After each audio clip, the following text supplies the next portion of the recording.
Ocidental, um território abençoado com diamantes, ouro, cobre, cobalto, urânio e uma riqueza mineral que poucos lugares no planeta podem igualar. Agora, imagine esse mesmo país transformado em um dos mais pobres do mundo, enquanto um único homem acumula bilhões de dólares em contas secretas na Suíça. Esta é a história de Mobutu Sese Seko, o homem que literalmente vendeu o Congo, o nascimento de um ditador. Joseph Désiré Mobutu nasceu em 1930 em Lissala, uma pequena cidade às margens do rio Congo, então parte do Congo belga. Sua infância foi marcada pela pobreza e pela brutalidade do colonialismo belga, um dos mais violentos da história africana. O rei Leopoldo II da Bélgica tinha transformado o Congo em sua propriedade pessoal, matando milhões de congoleses através do trabalho escravo na extração de borracha. Mobutu era inteligente e ambicioso. Expulso de várias escolas por indisciplina, acabou se alistando num Force Publique, o exército colonial belga. Lá ele aprendeu táticas militares e, mais importante, como o poder funcionava. Após deixar o exército, tornou-se jornalista, uma profissão que lhe deu acesso aos currículos de poder que estavam emergindo no Congo. A independência e o caos. Em 30 de junho de 1960, o Congo finalmente conquistou sua independência. Patrice Lumumba, um carismático nacionalista, tornou-se o primeiro-ministro.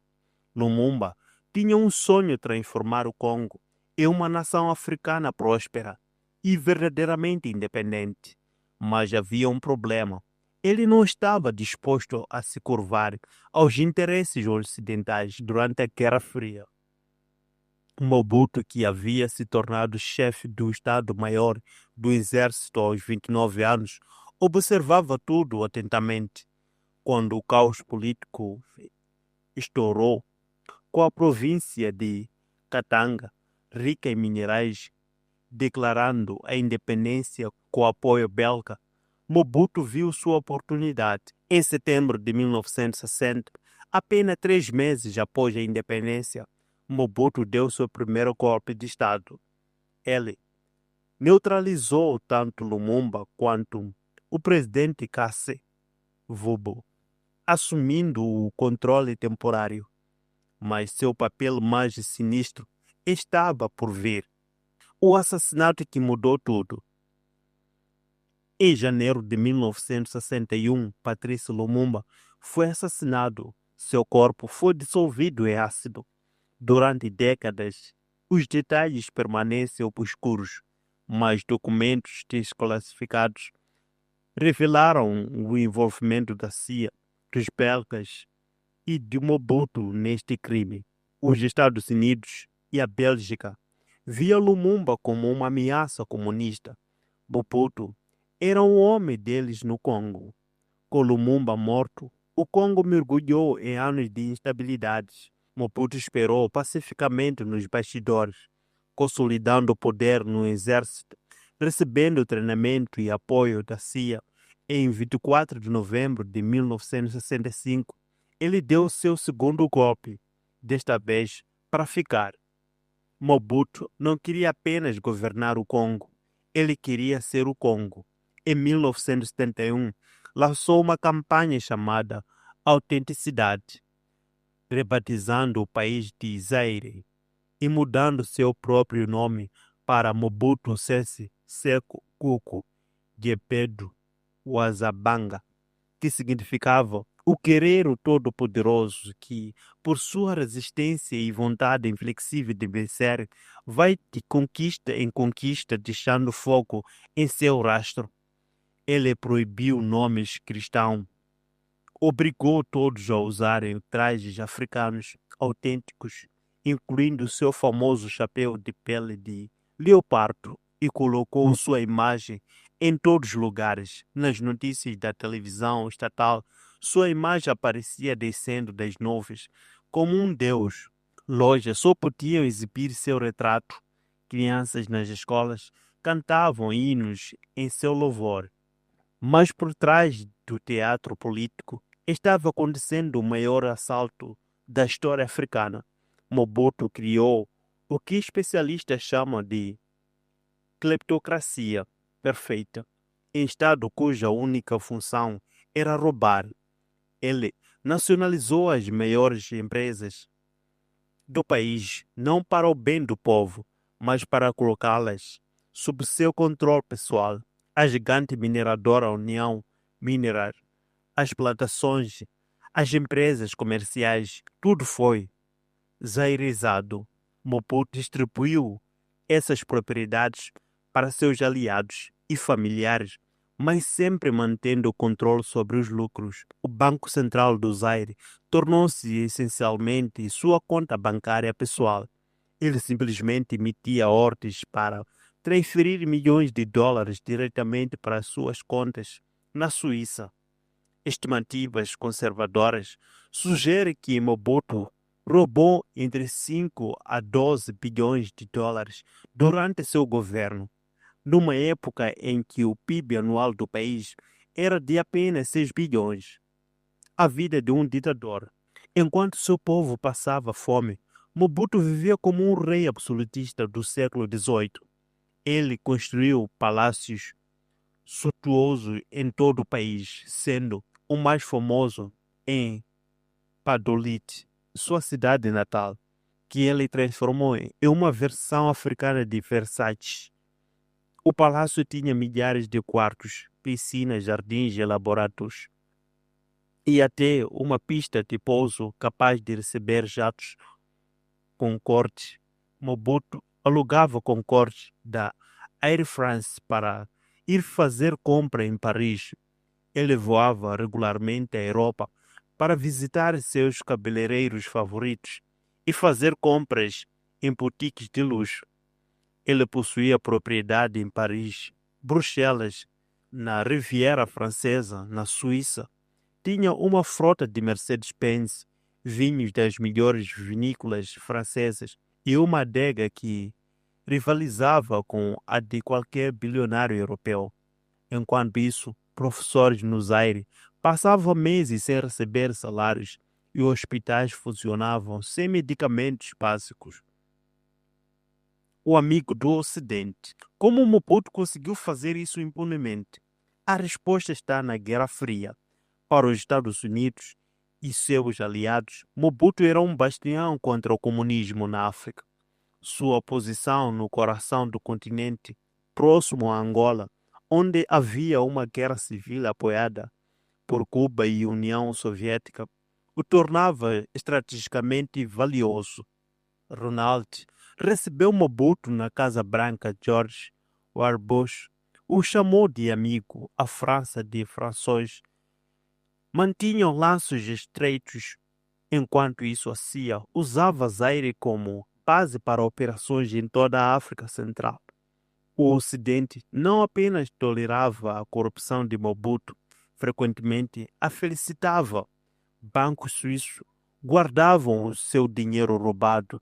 Empresas ocidentais pagavam propinas para conseguir contratos. O FMI e o Banco Mundial concediam empréstimos que todos sabiam que seriam desviados. O colapso de uma nação. O resultado foi catastrófico para o Congo. Na década de 1980, a infraestrutura do país estava em ruína. A estrada que os belgas já haviam construído décadas antes se desintegravam. O sistema ferroviário parou de funcionar. Hospitais e escolas fechavam. A inflação disparou a níveis astronômicos. Em 1991, soldados e funcionários públicos que não recebiam salário há meses saquearam as principais cidades. A economia formal praticamente deixou de existir, substituída por um sistema informal, onde tudo era negociável, tudo tinha um preço, tudo era corrupto. O próprio termo kleptocracia ganhou popularidade mundial, descrevendo o regime de Mobutu. Ele havia transformado um país inteiro em sua fazenda pessoal. A queda, o fim da Guerra Fria em 1991, Mobutu perdeu sua utilidade geopolítica. O Ocidente começou a pressioná-lo por reformas democráticas, mas era tarde demais. Décadas de má governação havia destruído todas as instituições estatais. Em 1994, o genocídio em Ruanda enviou onda de choque pela região. Mais de 1 milhão de refugiados, incluindo perpetradores do genocídio, fugiram para o leste de Zaire. A região se tornou um barril de pólvora. Em 1996, Laurent Desire Kabila, um rebelde apoiado por Ruanda e Uganda, lançou uma insurreição. O exército de Mobutu, não pago há anos, desintegrou-se. Província após província caiu. Mobutu, agora doente com câncer de próstata, assistia imponente enquanto seu império desmoronava. Em maio de 1997, Kabila entrou em Kinshasa. Mobutu fugiu para o Marrocos, onde morreu apenas 4 meses depois, em 7 de setembro de 1997. Ele tinha 66 anos. O legado de sangue. Mas a história não termina com a morte de Mobutu. O que ele deixou para trás foi um país completamente destruído, sem instituições funcionais, sem uma economia real, dividido por tensões étnicas que ele havia manipulado por décadas. O que seguiu foi ainda pior: a Segunda Guerra do Congo, que começou em 1998, matou cerca de 5,4 milhões de pessoas. O conflito mais mortal desde a Segunda Guerra Mundial. 9 países africanos se envolveram, todos disputando o controle das riquezas minerais do Congo. Ainda hoje, a República Democrática do Congo sofre as consequências do governo de Mobutu. É um dos países mais pobres do mundo, apesar de possuir trilhões de dólares em recursos minerais. Grupos armados controlam parte do leste do país. A corrupção permanece endêmica. Milhões vivem em extrema pobreza. Lição de uma tragédia. A história de Mobutu é mais do que a história de um ditador corrupto. É uma história sobre como o interesse geopolítico pode destruir nações inteiras, sobre como o colonialismo criou estruturas que facilitaram a pilhagem pós-colonial, sobre como o ocidental, a homem forte, durante a Guerra Fria teve consequências desastrosas. Mobutu literalmente vendeu o Congo, seus minerais, seus recursos, seu futuro.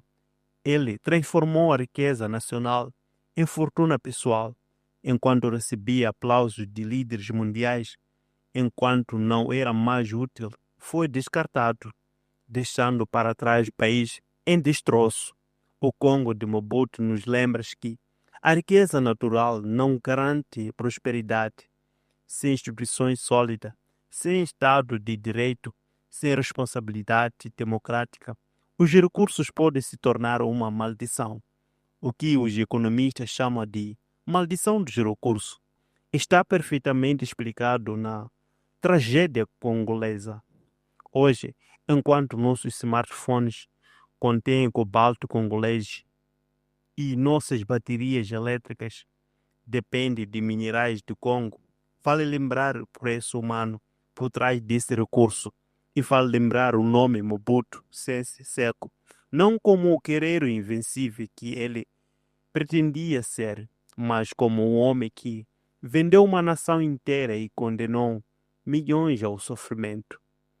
Esta foi a história de Mobutu, o homem que vendeu o Congo, uma história de ambição desenfreada, corrupção sistemática e uma das maiores traições de um povo na história moderna. Um lembrete de que o poder absoluto não apenas corrompe absolutamente, ele pode destruir nações inteiras.